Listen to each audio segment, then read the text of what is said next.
para começar a falar para vocês quem sou eu, né? Vocês estão vendo aí? Dá para ver? Que todo mundo que tá aqui me conhece, né? Todo mundo que tá aqui me conhece, nem que seja um pouco, me conhece aqui pela superfície. E eu sou a Flávia, né? Sou médica, isso todo mundo sabe. Sou filha do Calil, sou filha da Adélia. Sou mãe do Emanuel e da Cecília.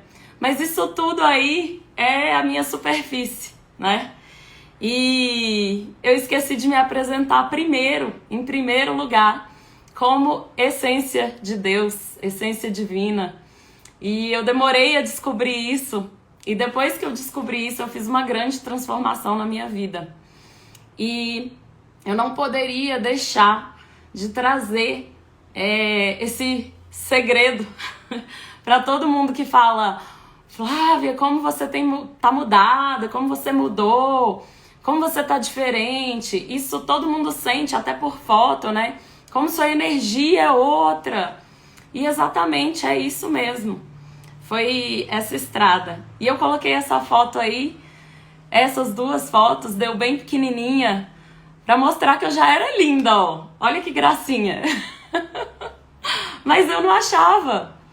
E olha, eu já de médica nessa foto de baixo, né? Eu nem sonhava em ser médica nessa época. Mas já estava ali escrito, nas estrelas. Mas, por alguma razão do universo, eu me distanciei dessa criança divina aí, maravilhosa, sem nenhum defeito, e comecei a me ver defeituosa. E comecei a carregar um grande vazio existencial. E foi muito cedo que eu comecei com isso, viu? A me sentir não pertencente, a me sentir não amada, apesar de ter sido criada numa família extremamente amorosa e cuidadosa. Eu não tive excessos, mas também não tive nenhuma falta. Mas era assim que eu vivia, né? E foi aí, carregando esse vazio, que eu cheguei nessa idade aqui, ó, que eu até tirei a coleguinha que tava aí abraçada comigo, porque não sei, né? Vai que ela não gosta. E essa época aí eu tinha mais ou menos uns 14 anos, eu acho, já. Eu acredito que sim. E foi a época que eu adoeci, que eu desenvolvi um transtorno alimentar. E foi na tentativa de preencher esse vazio, talvez por uma busca de me sentir muito patinho feio, muito não pertencente, não me amava.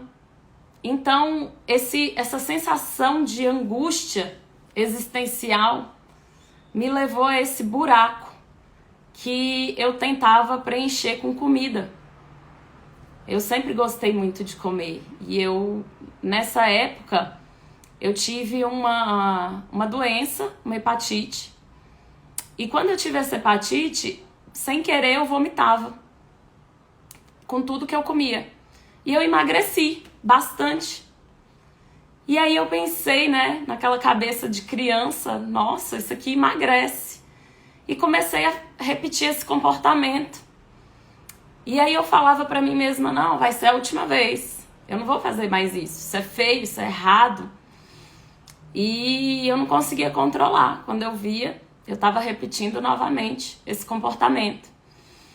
E aquilo me levava a uma dor muito profunda.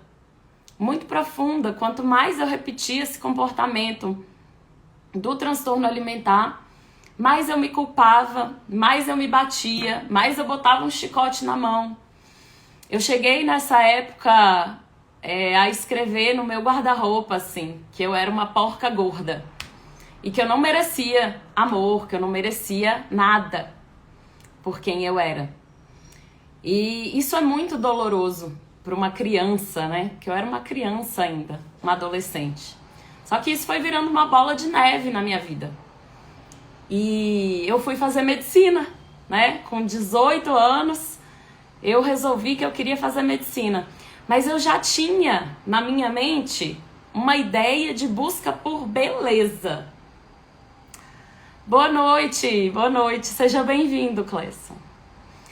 E nessa época eu já tinha uma perseguição, assim, que se eu resolvesse a minha imagem, que eu achava que o problema era a minha imagem, era como eu era o meu cabelo, era o meu corpo, era a minha dificuldade de me expressar, que eu não achava que eu me expressava bem.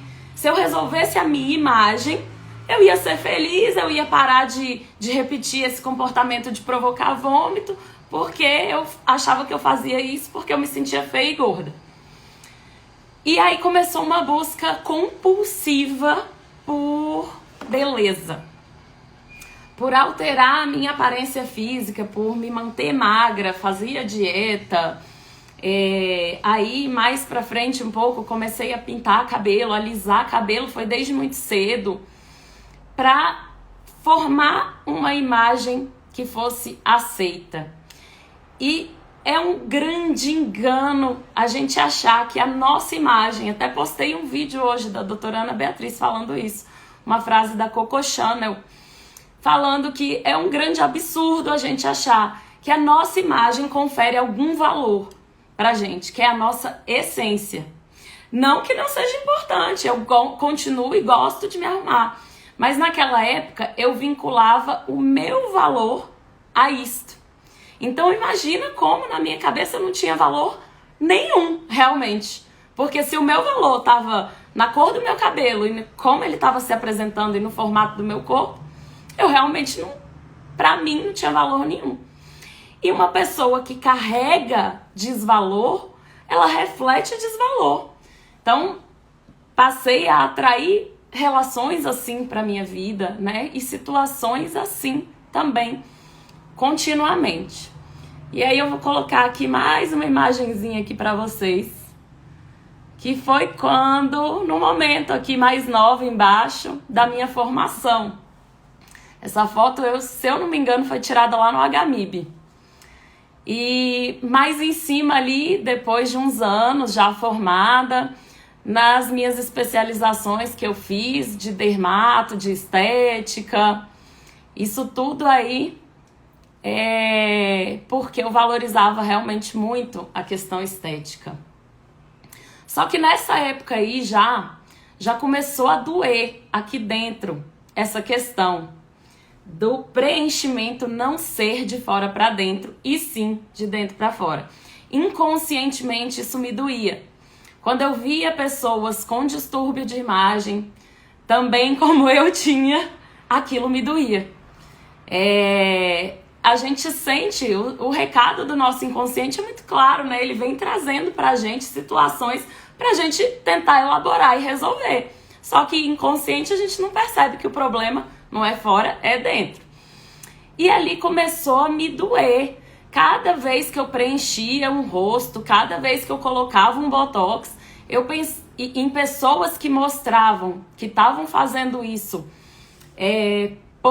pela minha razão, pelo desvalor, para ancorar valor na sua imagem.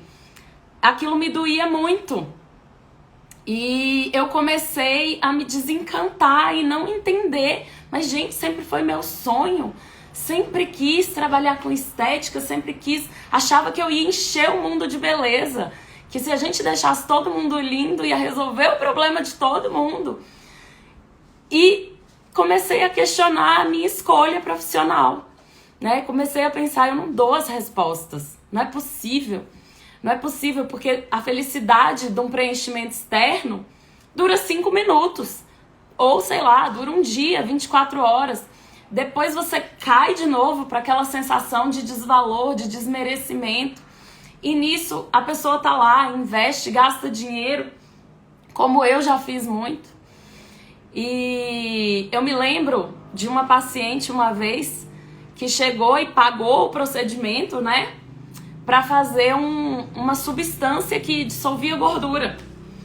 E quando ela chegou na maca, ela simplesmente era uma maratonista, ela era corredora, ela só tinha pele, ela só tinha a pele. E eu fiquei me interrogando, meu Deus, e conversei com ela, mas por quê? Ela, não, eu queria vir fazer alguma coisa. E ali estava claro, ela tinha um vazio enorme, e ela só foi ali para gastar o dinheiro dela, para fazer algo. Ela nem achava que precisava, talvez, ou achasse, porque afinal ela pagou para isso, né? Mas aquilo para mim me marcou muito. Meu Deus, a que ponto as pessoas chegam por um distúrbio de autoimagem? Seria até perigoso injetar a substância. Então, terminei conversando com ela para trocar o procedimento, porque ia necrosar ali a parede abdominal dela. Não ia ter gordura para digerir com a enzima. E, enfim, né? Vamos continuar aqui mais um pouquinho da minha dor. Sou eu no auge da minha busca por preenchimento externo. Aí eu ainda tinha compulsão alimentar. Aí eu ainda tentava me preencher com o alimento. Mas eu já sabia que o alimento não me preenchia, mas já era um comportamento aprendido, que eu não conseguia lidar. Eu tinha saído de uma relação terrível e a forma que eu achei de me fortalecer foi fortalecendo mais ainda a minha imagem.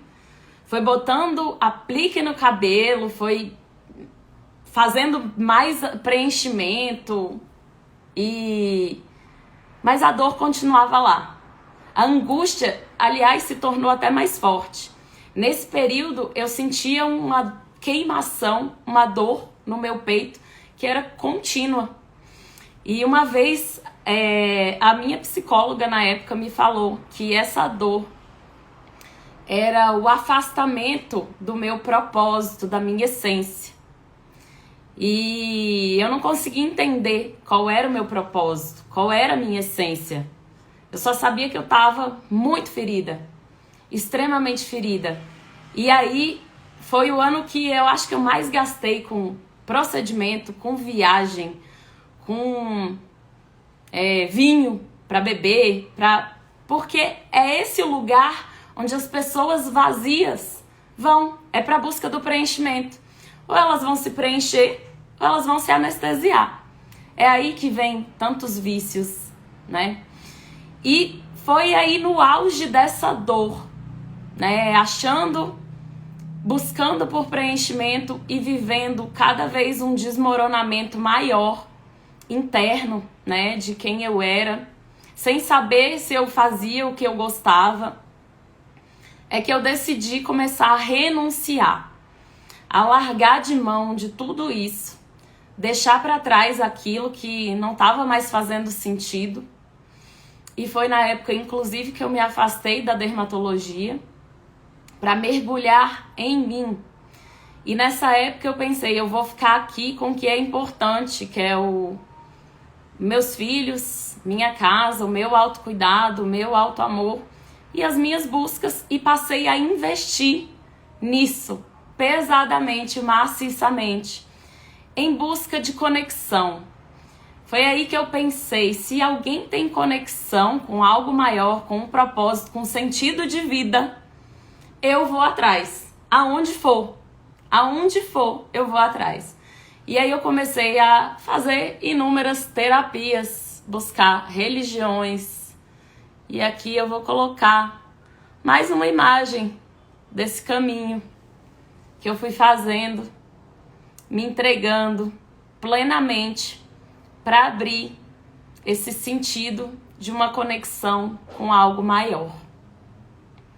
E foi aí, e honro cada lugar que eu passei, que foi me expandindo essa dimensão, que é a dimensão da nossa espiritualidade, que muita gente é desconectada dessa dimensão porque vê como algo externo, como algo que inacessível, difícil demais, ou fora.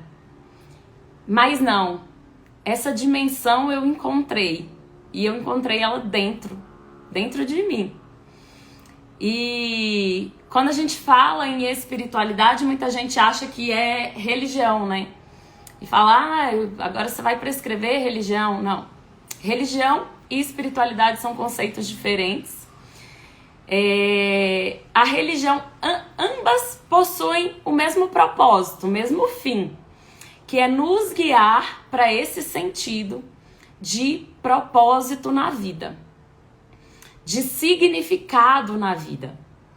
Mas a religião, ela envolve geralmente um estabelecimento, dogmas, alguém que conduz, né? E a espiritualidade eu já trato como a nossa dimensão individual, que nos leva a essa conexão com o profundo significado de propósito e significado mesmo de existência. Porque se a gente for pensar na natureza, tudo tem propósito. O sol tem propósito, né? A árvore tem propósito, os animais têm propósito. E o ser humano se distancia disso e acha que só existe por existir. Mas não, todos nós também temos um propósito. Vou continuar aqui, tirar um pouquinho, para falar agora para vocês sobre essa questão das dimensões, de onde nasce o cuidado integral. Nós somos seres multidimensionais, sim. Nós somos seres que temos aí no meio um corpo físico. Eu coloco essa luz para ilustrar o nosso ser, a nossa centelha, a nossa dimensão espiritual. Porque ela não tem como definir o que é, não tem como dimensionar, porque é exatamente aquilo que nos conecta ao todo. É aquilo que nos conecta a tudo e a todos.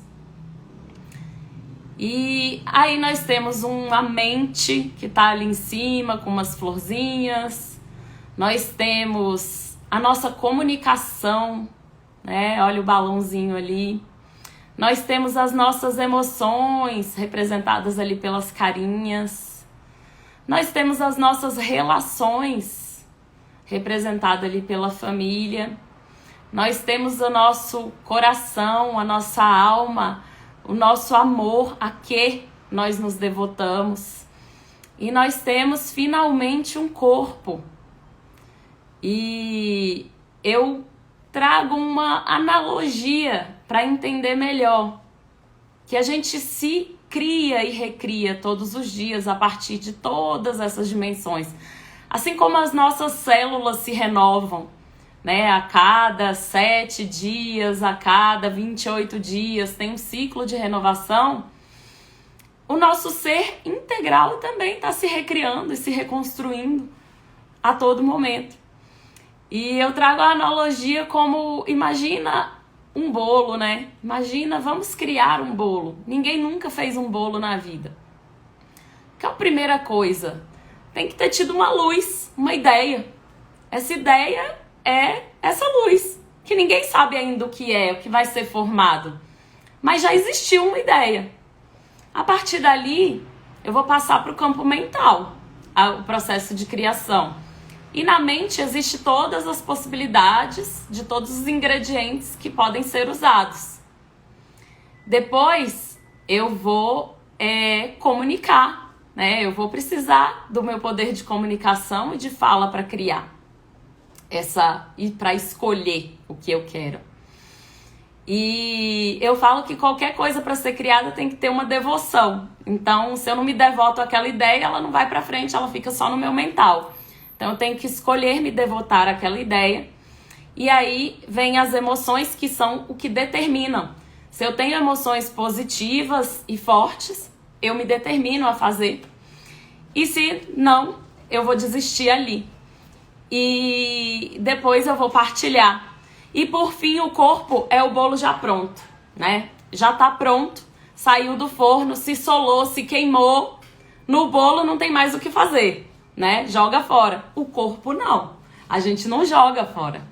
A gente volta lá do início e recria de novo. Por quê? Porque o remédio que a gente trata ali no nosso corpo físico, ele é um paliativo. Ele tá vindo remediar, justamente remediar. Mas todo esse restante é que criou a expressão. O corpo, ele traz a mensagem de todas as outras dimensões anteriores, tá bom? E agora eu vou entrar um pouquinho especificamente o porquê que eu trouxe isso e o que é o Vencer, tá? O Vencer é um programa de mentoria em que, durante 9 semanas de acompanhamento, eu guio a pessoa pelo seu processo de recriação, tá? Então, a cada semana, ela vai vivenciar uma das suas dimensões. E aí eu falo que eu falei de sete dimensões, né? Mas eu falei em 9 semanas de acompanhamento. Mas por que 9 semanas? Porque todo o processo de criação se inicia do vazio. Eu primeiro esvazio a mesa, né? Eu tiro os escombros para poder começar a subir de novo a minha casa. E ao final, a última semana, é o renascimento desse novo ser. E vamos lá um pouquinho, falar um pouquinho mais, né, de cada um, embasar um pouquinho para vocês entenderem por que eu escolhi cada uma dessas dimensões, esse caminho, né, da onde vem, né? Então já falei aí do ser, que é a nossa conexão com o todo, a conexão com o universo, com tudo e todos. É ela que dá significado e propósito, e ela envolve transcender o nosso ego para estar em contato com essa dimensão do propósito. E tem um pesquisador bem conceituado, um médico psiquiatra, ele é americano, chama Dr. Harold Koenig. Tem vários estudos publicados.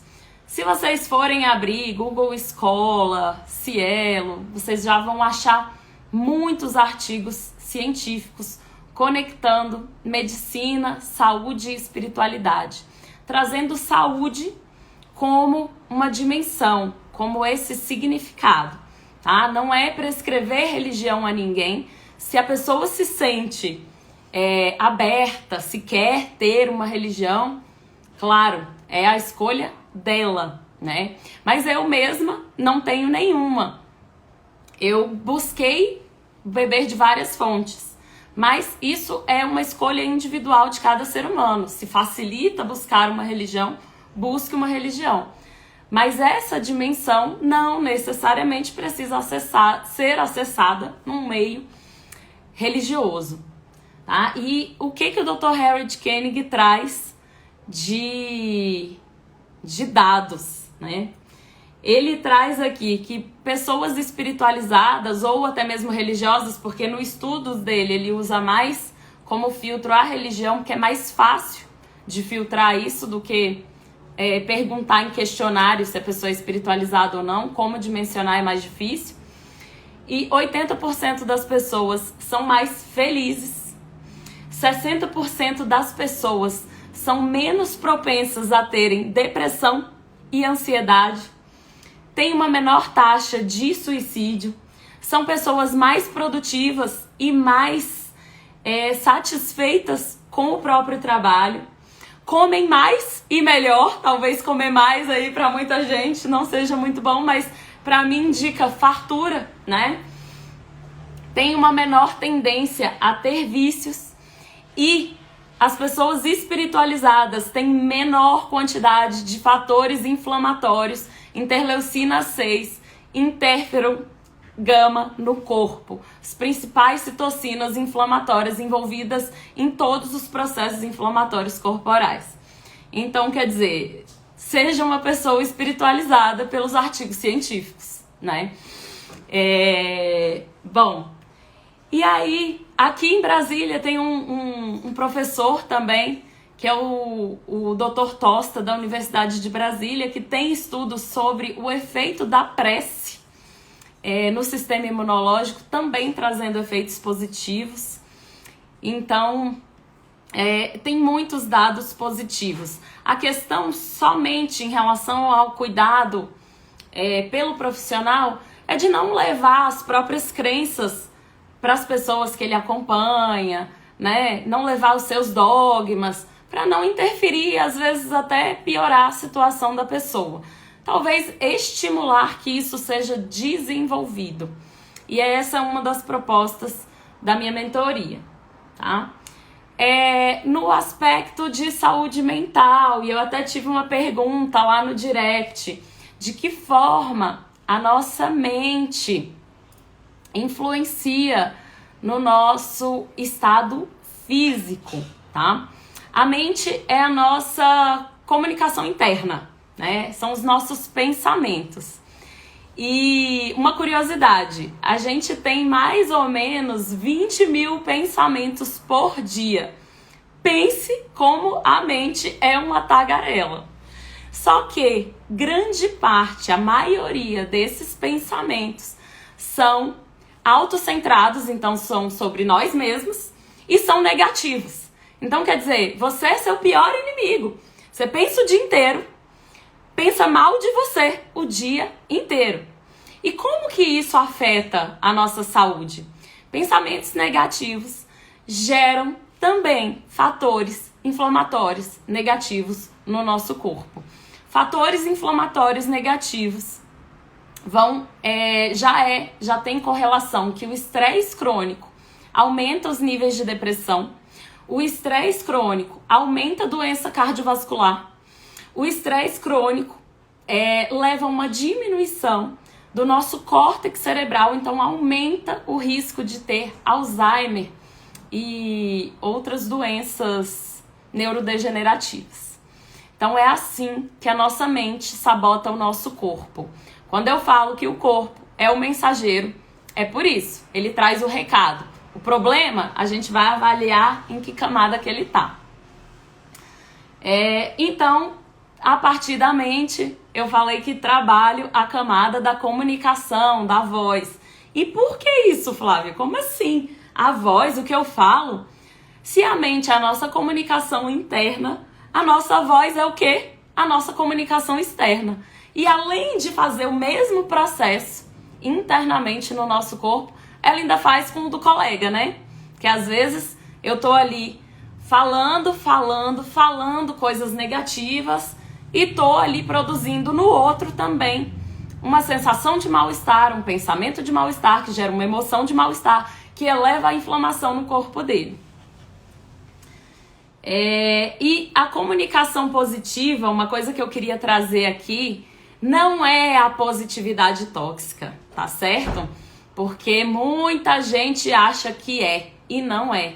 Comunicação positiva é capacidade de escuta e de elaboração.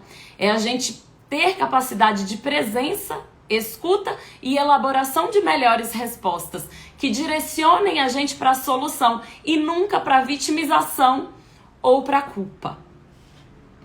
Bom, aí eu passo para a dimensão do amor do nosso coração.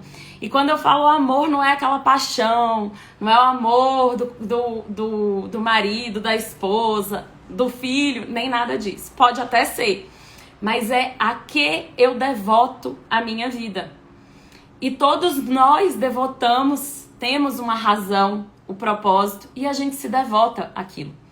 E no caso, lá no meu passado, quando eu mostrei aquelas fotos, eu estava me devotando à aparência física, à estética, à anestesia. Eu estava muito distante de mim. E eu acredito que era até por isso que meu peito doía tanto. Porque para os antigos orientais, para as tradições, o coração, lá no Egito Antigo, Índia, o coração era a sede, era considerada a sede do divino em nós.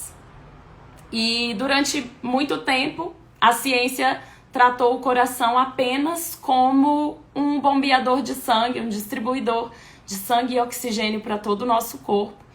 Mas hoje já tem estudos de neurociência com coerência cardíaca, mostrando que ao encostar as mãos no coração e repetir palavras positivas, você controla o seu ritmo cardíaco e melhora a sua pressão. E aí, enfim, vamos lá, né? Por que as nossas emoções são importantes? Aí sim, eu trago as emoções. Porque são elas que determinam a nossa capacidade de determinação, de resiliência e de resistência. A emoção é a reação a algum gatilho. Algum evento externo acontece, vai gerar um pensamento no meu corpo. O pensamento faz uma descarga de neurotransmissor, de mensageiro, que gera uma emoção. Se eu não elaboro bem as minhas emoções, a tendência é eu lutar ou fugir sempre. Ou eu vou descarregar aquilo em cima do outro e brigar, o que não vai ser positivo, não vai gerar uma resposta positiva, ou eu vou me acuar. Geralmente a minha resposta era sempre me acuar, me diminuir e achar que aquilo não era pra mim mesmo, né? Que eu tinha que me afastar daquela situação. Emoções positivas vão gerar, no final das contas, comportamentos positivos. Porque é a emoção, a partir da emoção, que gera as reações no corpo. Então, palpita o coração, a mão começa a suar, igual a minha tá agora, suando. E aí gera um comportamento que poderia ser muito bem apagar essa live agora de desespero. De estar falando pela primeira vez numa live sozinha. E não é essa minha reação hoje, porque hoje eu tenho conhecimento de mim, eu tenho conhecimento de todos os meus processos e consigo determinar que estou aqui e o que eu falo é importante. E aí eu vou passar para a próxima dimensão, a próxima semana, quando a gente trabalha as questões das nossas relações, das trocas, né? Do como eu compartilho a minha vida com o meio. E, gente, o compromisso é o alicerce do ser humano. E isso, pra mim, é uma coisa que mexe profundamente comigo. Tem um estudo de Harvard, um estudo bem longo, eu já cheguei a comentar dele aí no meu Instagram, que foi feito durante mais de 70 anos, com homens, e ao chegar ao fim da vida, o que estava relacionado com maior significado na vida e também com uma maior qualidade de vida, com maior longevidade, era a qualidade das relações que foram desenvolvidas ao longo da vida. Então as nossas relações também influenciam a nossa saúde, porque se elas forem positivas, também vão gerar reações positivas no nosso corpo. Se elas são negativas, também vai entrar lá naquele lugar do estresse crônico e favorece todas aquelas doenças que eu já falei também. E por fim, o nosso corpo físico, que para mim, ele só traz o recado, só traz a mensagem. O ambiente, a vida que eu vivo, a minha saúde está trazendo a mensagem de tudo isso. E a partir de todo esse processo, fica fácil eu definir, determinar que ir para academia é bom para mim e pronto, e vou, né? E não fica aquele conflito entre intenção e atitude, porque tá tudo desalinhado. Minha emoção fala uma coisa, meu pensamento outra, minha comunicação outra. Então é um processo realmente de recriação. E ao final da 9ª semana, eu não vou me ater muito nessa questão física, porque essa questão, gente, é a que mais o médico trabalha, é a que mais o nutricionista vai trabalhar, é a que mais o fisioterapeuta vai trabalhar, porque todo mundo aprendeu, né, nas nossas bases, a trabalhar só nesse campo. E é por isso que eu acho que tem tanta gente, às vezes até frustrada por não dar as respostas. Porque o problema volta, e o problema volta, e o problema volta, e o remédio já não faz mais efeito, e o vazio persiste, e a angústia persiste, e o comportamento continua desalinhado.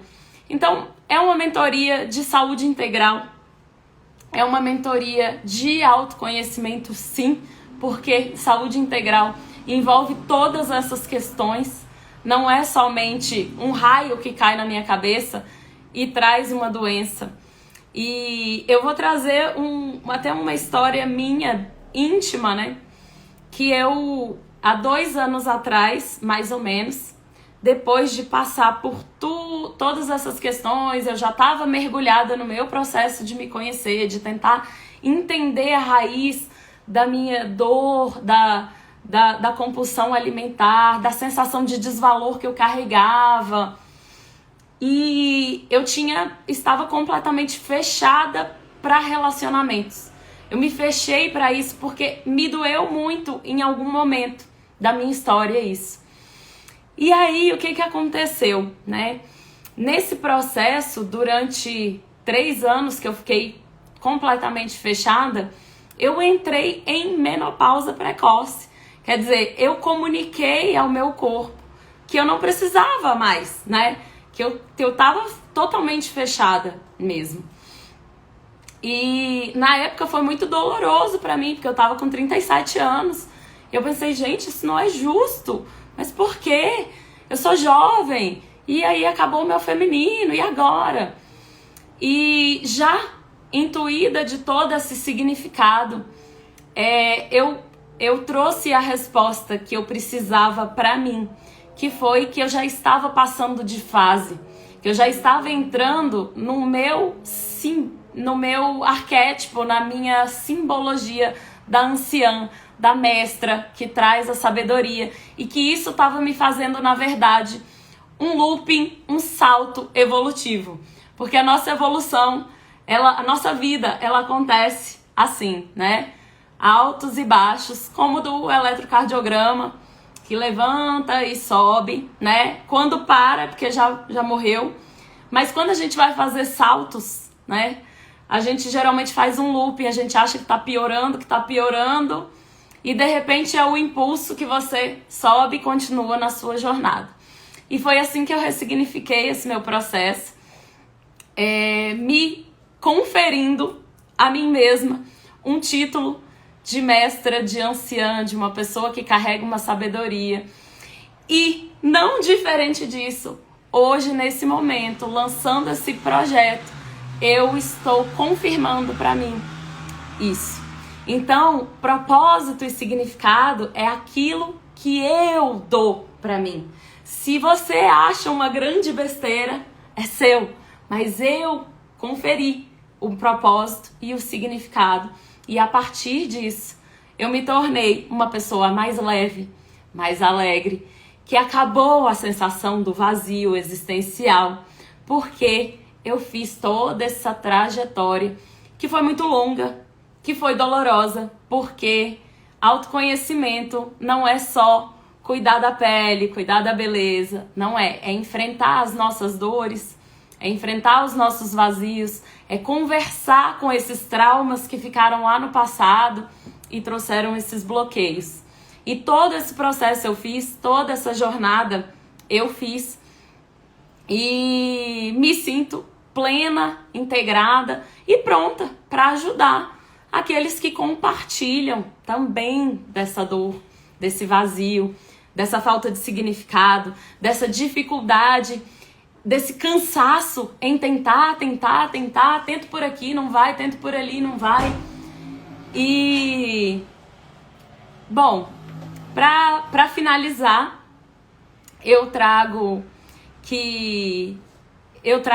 na verdade eu vou colocar aqui, eu esqueci de colocar, uma outra imagem para vocês respirarem um pouquinho agora e se conectarem com isso que vem da natureza, que também é do ser humano, que são os ciclos.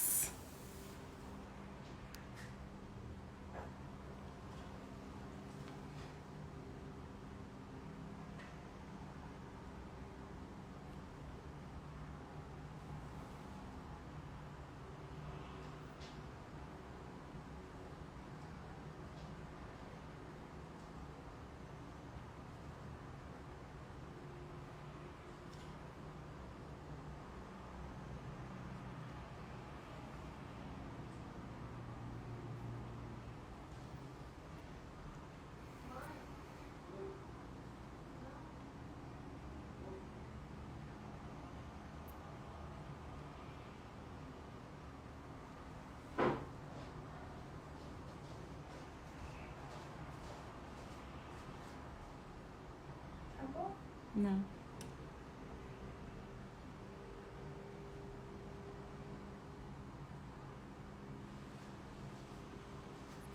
Boa noite, Maia.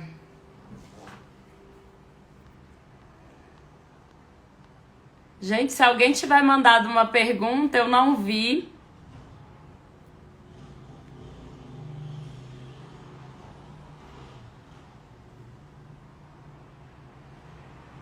E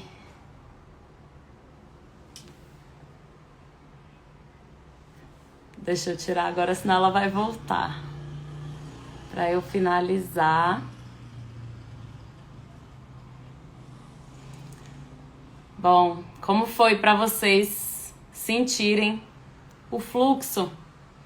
Quando a gente se conecta com a nossa respiração, a gente entra em contato com esse fluxo da vida. E a gente pode ter uma capacidade de escuta e de presença melhor para entender que no aqui e no agora a vida não é sofrida. A vida é sofrida na nossa mente, no passado, no futuro. Mas nesse exato aqui e agora tá tudo em paz. Tá todo mundo bem. Nada tá incomodando. E bom, era isso que eu tinha para trazer sobre a minha história, sobre o vencer. E eu quero falar um pouquinho mais da estrutura só, para quem se interessar. São 9 encontros comigo em grupo, tá certo? Uma vez por semana. A duração vai ser de 2 horas. A gente vai definir com o grupo os melhores horários e definir o que for melhor para todos. Além desse encontro semanal, tem tarefas a serem cumpridas durante a semana. Vai ter o meu suporte, tá? A cada semana a gente vai fazer a navegação aí por cada dimensão, né? E como eu falei, são 7, mas são 9 semanas, porque a gente começa pelo vazio e vai para o renascimento. E a proposta é trazer para você a sua versão mais autêntica,